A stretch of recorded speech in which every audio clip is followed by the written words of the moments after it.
All right, hey everybody, what's going on? We're trying something a little different right now. I've got the camera a little angled, so we're actually 6 feet apart, right, Blake? You can vouch for that? Yes.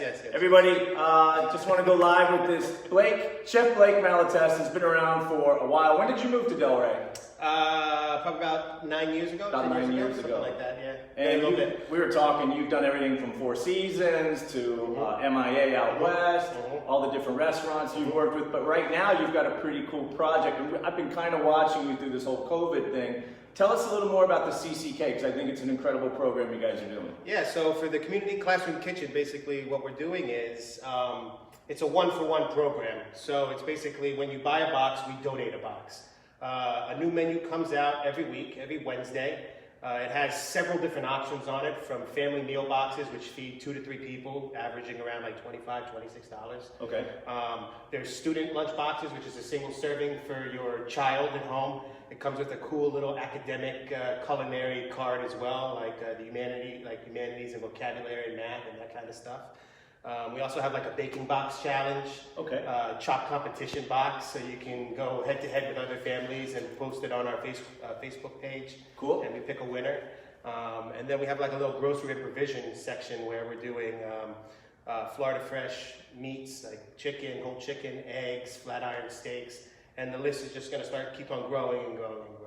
And the idea is you order a week in advance, right? So you've got food coming in on Wednesday that people have basically pre-ordered last Wednesday or Wednesday through Sunday. Correct. Cutoff is Sunday. Yep, Sunday noon is the cutoff. So you can order it throughout the week, and then on Wednesday you can pick up however many meals that you purchased. And then what we do is we replicate all the purchased meals and we give it to a nonprofit charity throughout Palm Beach County that we partner up with. Milagro Center, Achievement Center, Project, Vita Nova. I believe this week we're doing For the Children is this week, which is in Lake Worth. A really cool little setup they have out there.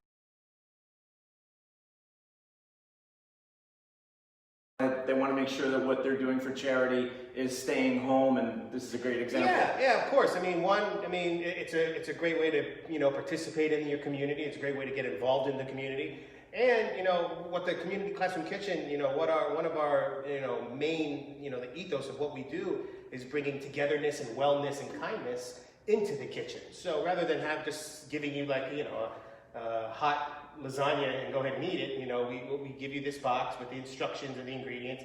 You and your family, you get together, you guys can break bread and make something in the kitchen, and it's kind of almost like cooking therapy. Yeah, it's very communal. People get to know each other. I mean, that's one of the great things about food. That's what we, it's what we talk over. It's a way for people to meet. We're all nourishing our bodies at the same time. You get goosebumps talking about it. Yeah, absolutely. And I've been thinking about that a lot lately. How, especially since we're, the restaurants and what's going on with everybody, it's meals. We come together over meals. And even more so, what you bring is you come together cooking or preparing the meals. One of the other things I love is you're just talking to you for a little bit. You knew 67 counties in Florida. We were talking about fava beans from Kissimmee, and one of the things I think you're really all about is eating locally, which is kind of something we've touched on, but you're like way down the rabbit hole on that. I mean, you were talking about some of the vegetables that we get seasonally, and you were talking about how maybe you're not supposed to eat a tomato 365 days in a year. You want to go a little more on that? Agreed. Yeah. I think, a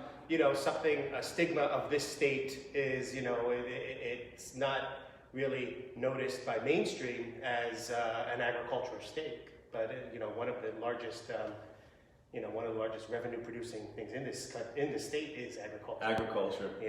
Just from beef and livestock alone, but, it's not just citrus.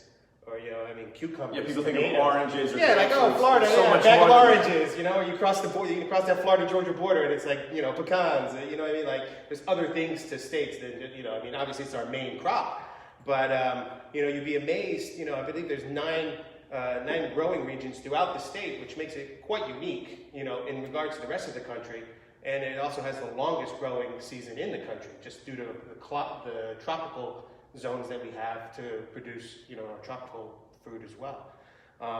So what you're going to get is this growing season of just bountiful things that you wouldn't realize, like you're going to find peanuts in the panhandle and like we said, like more beans, like fava beans and that kind of stuff, a lot of lettuces. As you go down further down, you're gonna run into just a myriad of different vegetables that all these farms are growing: swank and kai and collab, and just normal stuff. Eggplant, carrots, beans, squash, zucchini, peppers. I mean, peppers go all year. Puro Farm does them all year round. And then you fall into Homestead and Redland and all those areas, and you're gonna find your mamey and your sapotes and your jackfruit and cacao beans and mangoes. I mean, mangoes, for crying out loud. So there's a lot to it beyond what people think is local. Right. Right. And I think a very important thing about that is just educating people about it. It's not readily available.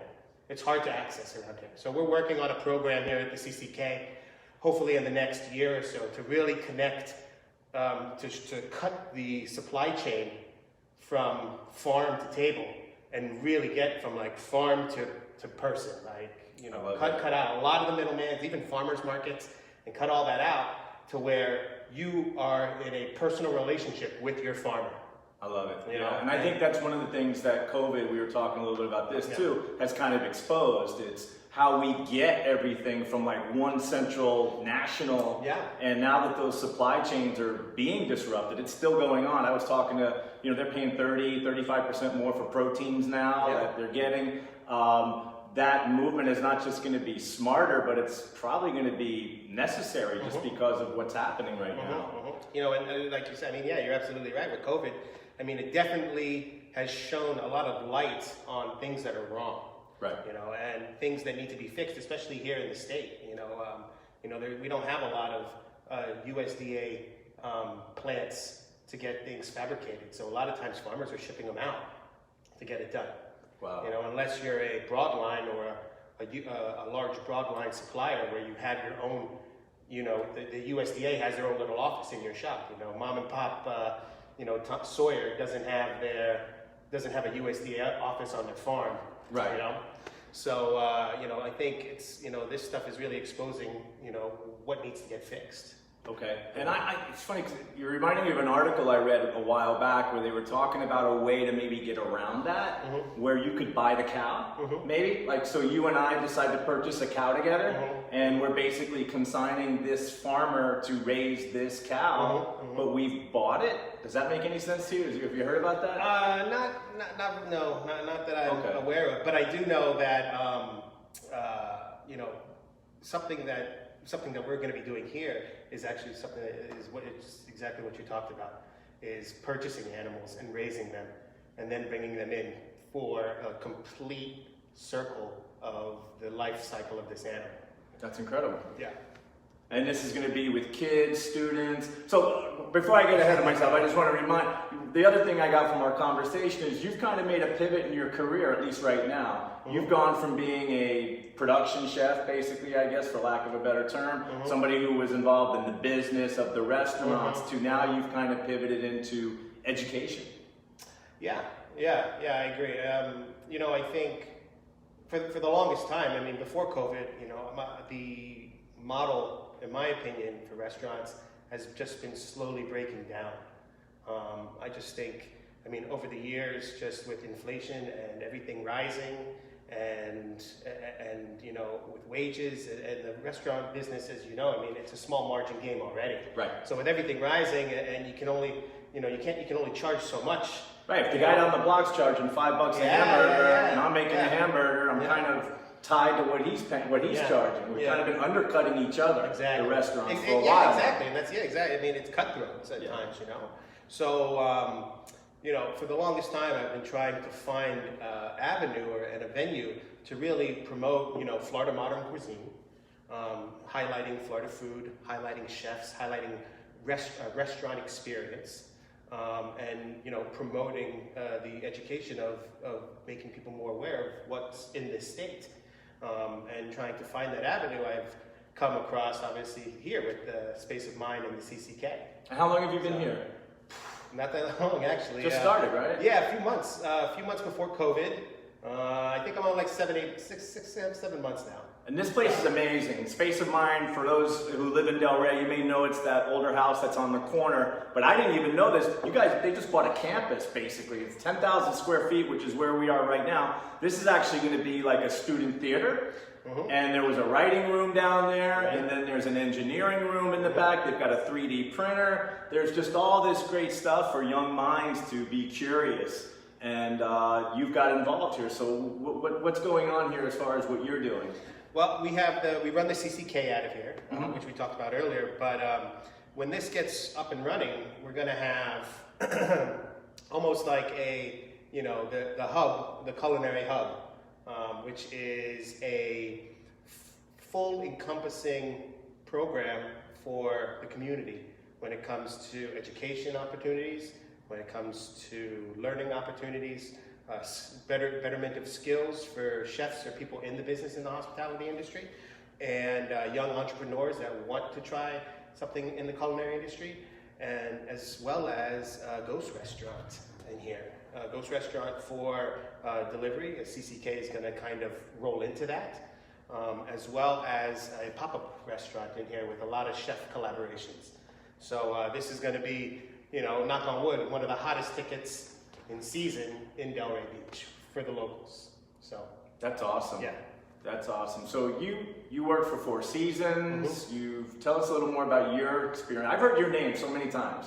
You're kind of like one of the celebrity chefs of local Delray Beach area. Oh yeah, I mean I don't know. Don't be humble. I don't know about that. Celebrity by no means.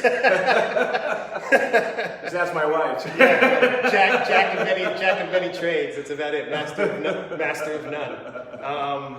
No, I mean, I've been here for 10 years now. I came over through Oceans Property Limited. They gave me the opportunity when Boston's on the Beach was purchased, and the goal was to revamp the upper deck at the time to what 50 Ocean is now.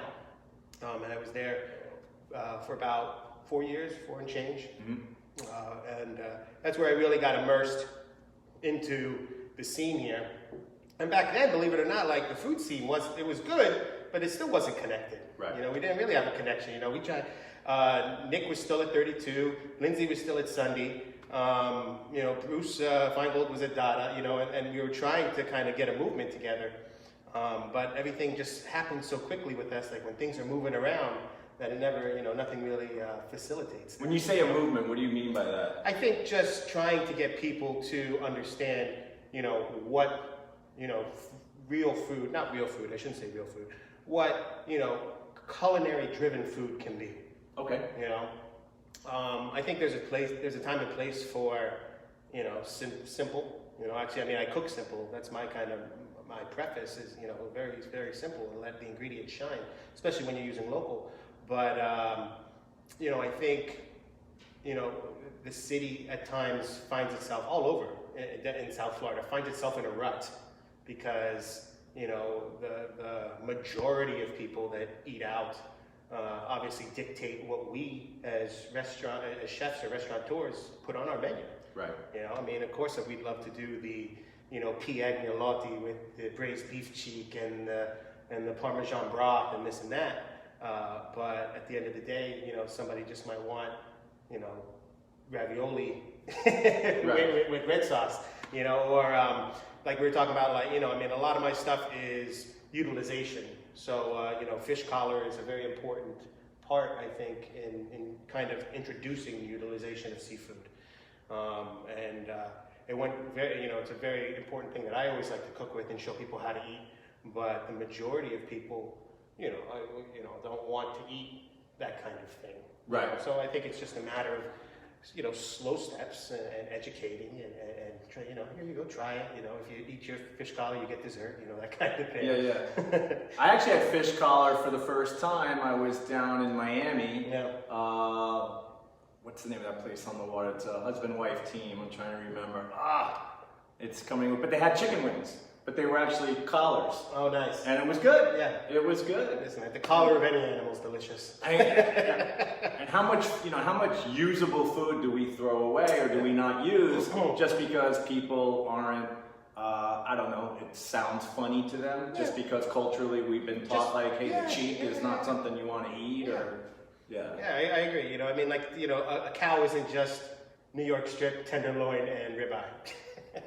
You know, but that's, like, let's talk about, you know, and we could go on for hours about it.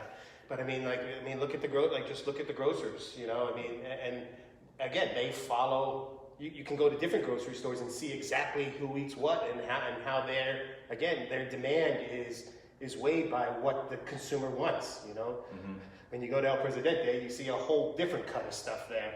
Right. Versus you know, the last thing you see is tenderloin and New York strip and all that. You know, you see oxtail, you see the cheeks, you see the head. You know, you see goat and all that stuff, which is phenomenal. But you know, in like a Publix or something like that, it's very, you know, it's like 4 or 5 cuts. Right. And that's all you get out of it. When there's so many other great things to the animal, you know. And each one different flavors. Yeah, each one different flavors, different textures. You know, I think a very cool, you know, and like I said, you know, I think a market for the consumer is very important when like they can see exactly what you can get from an animal and they can purchase it without trying to be, you know, intimidated by it. So, so this, you know, this farmers market in your home thing is it's a big project for me that I'm trying to put together. So you're all about educating kids, educating the public about myself, sustainability. Yeah, well, that's the thing.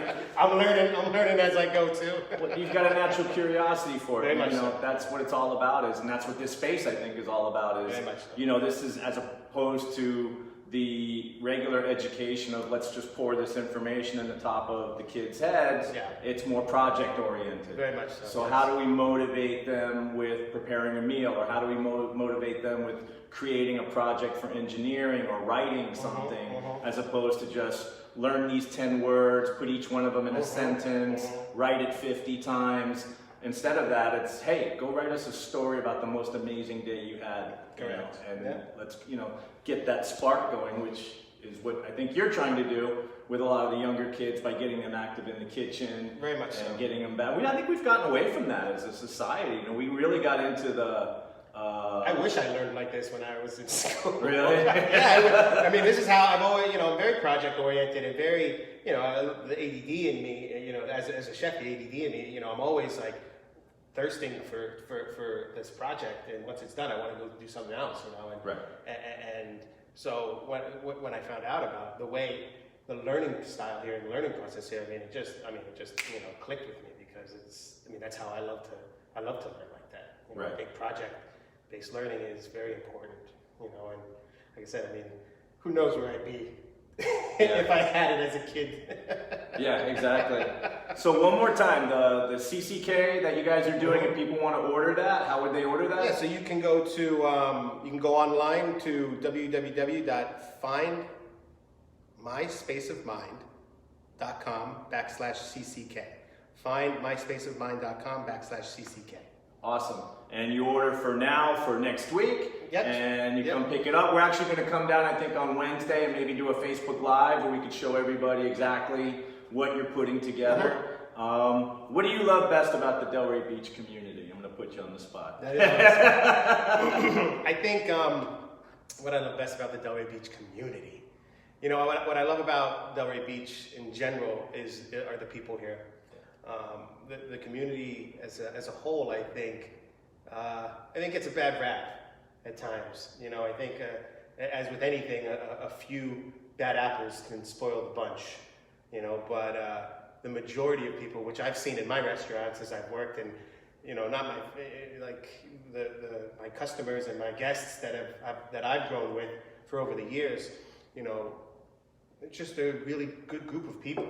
You know, and I mean, the tremendous amount of support that I've received through the CCK, through just locals. I'm getting like goosebumps talking about it. It's like overwhelming. Yeah. You know, we've served over like 500 meals. Really? Yeah, 500 meals. We haven't done, and it's zero grant money, zero, you know, anything. I mean, it's people. Right. You know, and that was the whole point about it. Like, we could go out you know, I could go grab some grant money or this money. It was just a grassroots movement of locals, Yeah. you know, and that's what we wanted to do differently than, you know, that's how we wanted to kind of separate ourselves from everything that was going on during this whole COVID thing, and we'll still be doing after it's over. I mean, this is going to be a year-round project for us, Right. and it's a grassroots local movement. And I think, you know, from what we saw through